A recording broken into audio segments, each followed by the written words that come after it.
Bon, j'abandonne officiellement l'espoir que la Lune soit faite de fromage. Ce n'est même pas du Gouda. Notre boule préférée, ou banane incurvée, ou moitié de pièces de monnaie selon la phase dans laquelle elle se trouve, est composée de différentes couches, tout comme la Terre. Et l'une de ces couches est le noyau interne. Il y a une vingtaine d'années, les scientifiques ont étudié la rotation de la Lune. À partir de leurs données, ils ont conclu qu'elle avait un noyau externe fluide. Mais le noyau interne était difficile à étudier. Ils ne savaient pas s'il était solide comme de la roche ou en fusion comme un liquide chaud. Mais tout est plus clair aujourd'hui. Les astronomes ont pu recueillir des données lors des différentes missions, notamment la mission Apollo, au cours de laquelle les astronautes sont allés collecter des informations importantes. Ils ont utilisé une technique spéciale afin d'obtenir des données sismiques. Cela consiste à étudier la façon dont les ondes sonores se déplacent dans les objets. Prends l'exemple des séismes sur notre planète. Lorsqu'un séisme se produit, il crée des ondes dans le sol. Les scientifiques peuvent détecter et analyser ces ondes pour en savoir plus sur notre planète. La même idée peut s'appliquer à d'autres objets de notre système solaire, les planètes ou, dans ce cas, la Lune. Lorsque des tremblements de terre ou de lune se produisent, ils génèrent des ondes sonores. En écoutant et en étudiant attentivement ces ondes, les scientifiques peuvent créer une carte détaillée de ce qui se trouve à l'intérieur de l'objet. Ils peuvent déterminer les différentes couches, leur composition et leur disposition.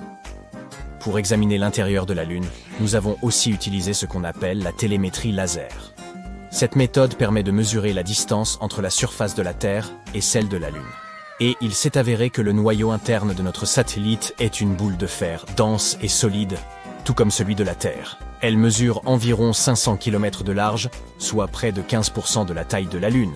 Nous sommes également tombés sur des preuves qui confirment la théorie selon laquelle la couche située entre la surface et le noyau, appelée le manteau, s'est déplacée au fur et à mesure de l'évolution du satellite. Ce mouvement est ce qu'on appelle le renversement du manteau lunaire, et il explique pourquoi nous trouvons des éléments riches en fer à la surface de la Lune. La matière du manteau est transportée vers le haut, et cette roche volcanique reste ensuite dans la croûte lunaire. Certains des matériaux de cette roche étant très denses, ils coulent tout simplement au travers des matériaux plus légers jusqu'à la bordure, séparant le noyau du manteau. C'est comme un cycle. La matière du manteau remonte quand les volcans sont actifs, transportant des éléments riches en fer vers la surface, puis redescend. Il y a un autre mystère que les scientifiques ont essayé de résoudre. Qu'est-ce qui a fait que le champ magnétique de la Lune s'est affaibli et a failli disparaître?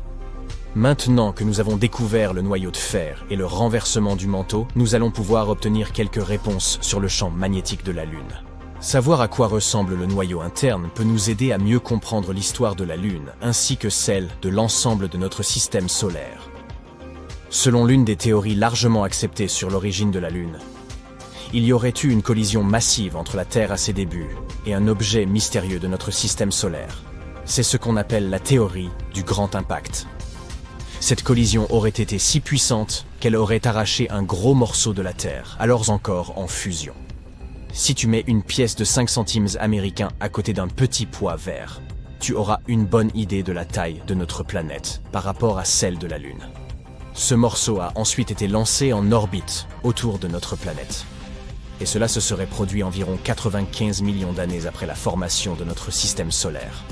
L'objet qui a frappé la Terre aurait eu une masse d'environ 10% de celle de notre planète et une taille à peu près équivalente à celle de Mars.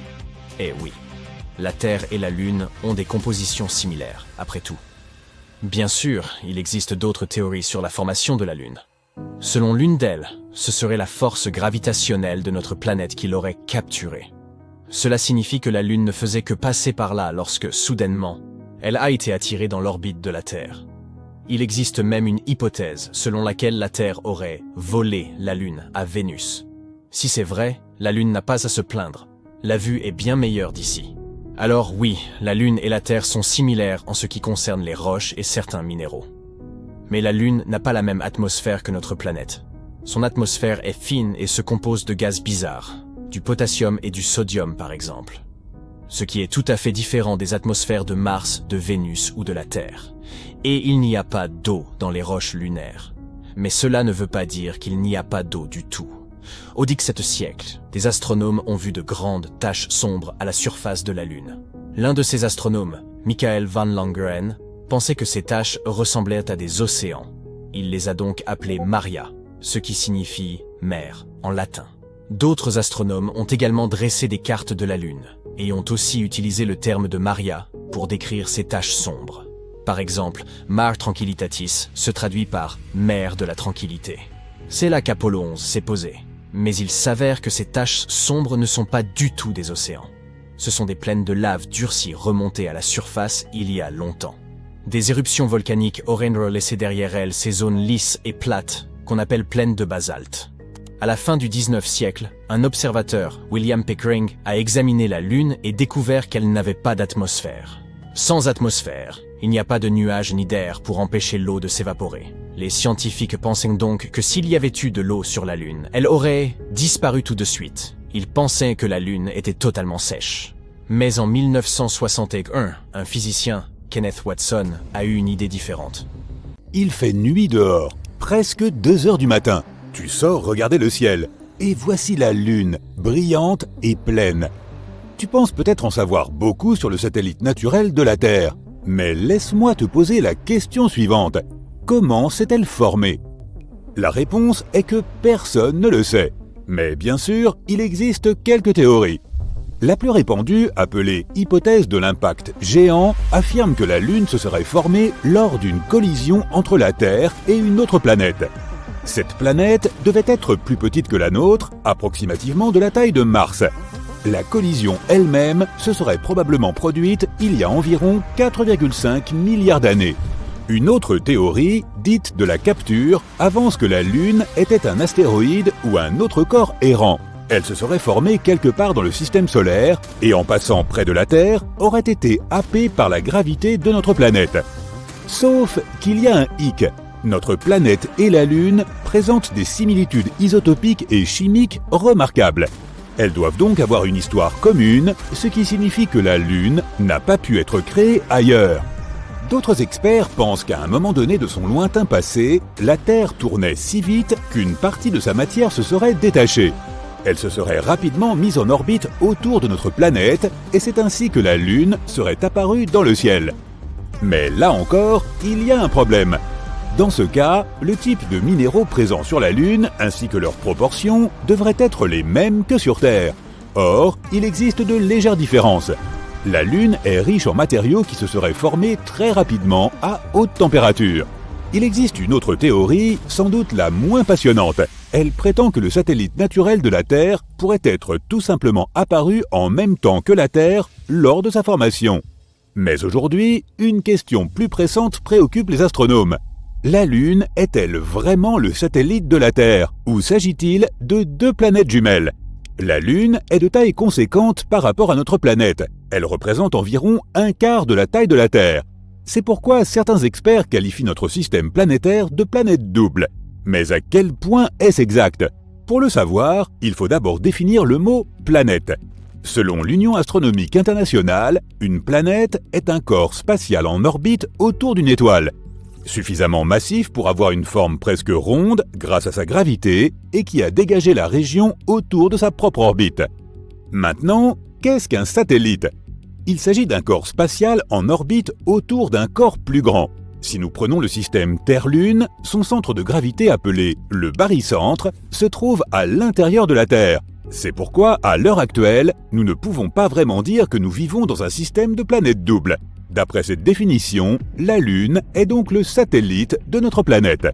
Revenons un peu en arrière, il y a 3 ou 4 milliards d'années. Même si la Lune n'était pas une planète, elle possédait très probablement une véritable atmosphère. Elle se serait formée au moment où de puissantes éruptions volcaniques secouaient notre satellite. Des gaz se sont ainsi répandus sur toute la surface de la Lune, et cela s'est passé si vite qu'ils n'ont pas eu le temps de s'échapper dans l'espace. À cette époque, la surface lunaire était constellée de bassins remplis de basalte volcanique. Imagine d'énormes panaches de magma projetés dans les airs, retombant sur le sol et créant des coulées de lave. C'est ainsi que ces bassins de basalte sont apparus à la surface de la Lune. Au retour d'Apollo 11, les scientifiques ont enfin pu mettre la main sur des échantillons rapportés de notre satellite. Ils ont découvert que les coulées de lave y contenaient non seulement du monoxyde de carbone et du soufre, mais aussi les éléments constitutifs de l'eau. Grâce à ces échantillons, les chercheurs ont pu calculer la quantité de gaz qui s'est élevée pour former cette atmosphère. Elle était la plus dense il y a environ 3,5 milliards d'années et aura persisté pendant environ 70 millions d'années. Après quoi, elle s'est dispersée dans l'espace. Mais le plus surprenant, lorsque la Lune avait une atmosphère, elle était également 3 à 10 fois plus proche de notre planète. Une simulation informatique suggère même que la Lune était probablement jusqu'à 19 fois plus proche qu'elle ne l'est aujourd'hui. La distance qui la séparait de notre planète aurait pu être de 30 000 km. Alors qu'aujourd'hui, notre satellite se trouve à environ 384 000 km. Ainsi, la Lune paraissait beaucoup plus grosse dans le ciel. Mais hélas, à l'époque, il n'y avait même pas de dinosaures pour admirer la vue. De nos jours, l'atmosphère de la Lune est presque inexistante. C'est pourquoi le satellite ne peut pas se protéger des météorites et la surface de la Lune est parsemée de cratères. À titre de comparaison, il y a environ 190 cratères d'impact identifiés sur notre planète. Beaucoup d'entre eux sont cachés par la végétation ou recouverts d'eau. Mais si l'on parle de la Lune, leur nombre est bien plus important. Il y en a plusieurs millions, et environ 5000 d'entre eux mesurent plus de 19 km de diamètre. Comme la Lune est géologiquement moins active que la Terre, ces cratères et autres formations anciennes restent en parfait état depuis des siècles. Lorsque tu regardes la Lune, c'est l'objet le plus brillant du ciel nocturne. Mais en réalité, sa surface est plutôt sombre, car le facteur de réflexion de notre satellite naturel est juste un peu plus élevé que celui de l'asphalte. À l'époque des missions Apollo, les astronautes qui revenaient de la Lune ont affirmé que la poussière lunaire, cette poussière grise semblable à du sable, qui recouvre une grande partie de la surface du satellite, sentait et avait le goût, oui, ils l'ont vraiment goûté, de la poudre à canon. Mais la poussière de Lune n'a rien à voir avec la poudre à canon. Environ la moitié de sa composition est du dioxyde de silicium vitrifié, provenant d'impacts de météorites. Elle frappe la surface de la Lune à des vitesses incroyables. Waouh! La température élevée transforme le sol en verre, et l'impact le brise juste après, créant cette poussière grise et collante. Le reste des ingrédients de la poussière de Lune sont des minéraux tels que le fer, le calcium et le magnésium, tandis que la poudre à canon à l'ancienne se compose principalement de salpêtre, de charbon et de soufre. En d'autres termes, la poussière de Lune ne devrait pas sentir la poudre à canon, mais c'est pourtant bien le cas. Par ailleurs, lorsque les astronautes en ont ramené des échantillons sur Terre, il n'y avait plus d'odeur du tout. Une explication pourrait être le fait que la surface lunaire s'apparente d'une certaine manière au désert de sable sur la Terre, comme celui du Sahara. Il est extrêmement sec et aride. Lorsque tu renifles l'air dans un désert, tu ne sens rien. Mais si tu te fais surprendre par la pluie là-bas, l'humidité fera remonter toutes sortes d'odeurs du sol qui étaient auparavant piégées dans le sable sec. Il pourrait se passer quelque chose de similaire avec la poussière de Lune. Lorsqu'elle se trouve à la surface de celle-ci, elle ne sent rien du tout, même si les astronautes ne pouvaient pas la renifler avec leur combinaison spatiale, bien entendu. Mais lorsqu'elle a été ramenée à l'intérieur du module d'alunissage, la poussière est entrée en contact avec l'humidité de l'air et a commencé à émettre son odeur étrange. Une autre raison à cela pourrait être une réaction de la poussière de Lune au vent solaire. Les particules ionisées du Soleil frappent la surface de la Lune et y demeurent. Il n'y a pas d'atmosphère épaisse pour la protéger de ces ions, de sorte qu'ils voyagent librement jusqu'au sol.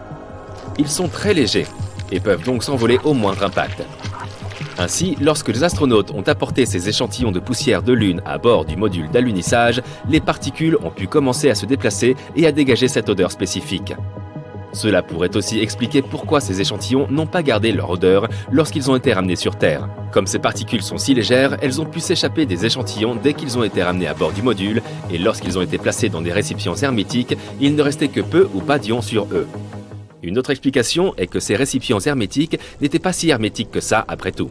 La poussière de Lune est essentiellement composée de très petits cristaux, aux bords extrêmement pointus. Contre toute attente, ils auraient pratiqué de minuscules entailles dans les joints, laissant entrer l'air et l'humidité, et les particules ionisées se seraient donc échappées des conteneurs. Les scientifiques pensent qu'ils devraient étudier cette poussière sur la surface de la Lune elle-même, afin de comprendre ses propriétés. Il y a des centaines de milliers de cratères à la surface de la Lune, produits par la chute d'astéroïdes. Mais l'un d'entre eux a attiré beaucoup d'attention. Il s'est avéré être non seulement un cratère d'impact, mais également un tube, ressemblant à l'entrée d'un réseau de grottes. Les scientifiques ont détecté une forme d'écho spécifique qui suggère qu'une zone creuse se trouvait en dessous. Ils ont également découvert des motifs d'écho similaires à quelques endroits proches du trou. Il pourrait donc y avoir d'autres tubes lunaires. Mais celui-ci, en l'occurrence, pourrait accueillir un terrain de football tout entier. Les chercheurs pensent que la surface pourrait abriter un vaste monde géologique. Ce pourrait être un bon abri pour les astronautes qui atterrissent sur la Lune ou même un futur port en raison d'une colonie lunaire. Personne n'a jamais réussi à rester sur la Lune pendant plus de 3 jours en raison des conditions qui règnent sur le satellite. Des températures extrêmement variables, une faible atmosphère, pas de champ magnétique pour protéger la vie de choses comme les radiations ou le vent solaire. Les astronautes portent des combinaisons spatiales, mais elles ne peuvent pas les protéger pendant de longues périodes. Un tube de lave, lui, le pourrait. Lorsqu'une coulée de lave refroidit, elle se recouvre d'une croûte dure qui s'épaissit ensuite et crée un dôme au-dessus d'elle. Elle continue de couler, mais lorsqu'elle s'arrête, le canal peut enfin se vider. Et c'est ainsi qu'apparaît un tube creux. Notre planète a aussi des tubes de lave, mais ils ne sont pas aussi grands que ceux que l'on trouve sur la Lune. En 1178, je n'étais pas encore né, au moins 5 personnes en Angleterre ont affirmé avoir vu la Lune se fendre en deux depuis son bord supérieur. Elle avait la forme d'un croissant au moment de l'événement. Lorsque la fente s'est élargie, du feu a commencé à en sortir. Le moine qui en a fait la chronique l'a décrit ainsi. Une gerbe enflammée a jailli, crachant du feu, des charbons ardents et des étincelles. Ensuite, la Lune a commencé à se mouvoir et à palpiter. Mais elle s'est rapidement arrêtée et a pris une teinte légèrement plus foncée. L'événement n'a cependant pas reçu beaucoup d'attention de la part des scientifiques avant la deuxième moitié du XXe siècle. Des chercheurs ont étudié cette chronique et ont découvert qu'il y avait un énorme cratère de 22 km de large sur la surface de la Lune, à peu près à l'endroit décrit dans le manuscrit. Seul un très gros astéroïde aurait pu laisser une telle marque sur la face du satellite. Et lorsqu'ils l'ont examiné de plus près, ils ont découvert qu'il était assez récent pour un événement cosmique. En fait, il aurait pu apparaître il y a environ 800 ans. Mais dans ce cas, des millions de fragments de l'astéroïde et de la Lune auraient également dû frapper la Terre. Et les gens auraient alors assisté à une incroyable pluie de météorites. Elle aurait été très brillante, et les souvenirs de cette pluie auraient été certainement consignés dans les archives. Mais cela ne s'est pas produit. De plus, de nombreux scientifiques affirment que ce cratère n'est pas aussi jeune qu'il n'y paraît. La théorie la plus répandue et la plus plausible est qu'il est entre 1 et 10 millions d'années. S'il était apparu aussi récemment qu'il y a 800 ans, certaines parties de la surface de la Lune, à l'intérieur et autour du cratère, auraient été encore chaudes en raison de l'impact. L'explication la plus probable de ce qui s'est réellement passé en 1178 est que les observateurs ont eu la chance de voir un astéroïde tomber vers la Terre et brûler dans l'atmosphère de notre planète. Le spectacle aurait été incroyable. Et vu sous un certain angle, l'explosion de l'astéroïde aurait vraiment pu donner l'impression que c'était la Lune qui entrait en éruption. Cela expliquerait pourquoi il y a si peu de témoins du phénomène.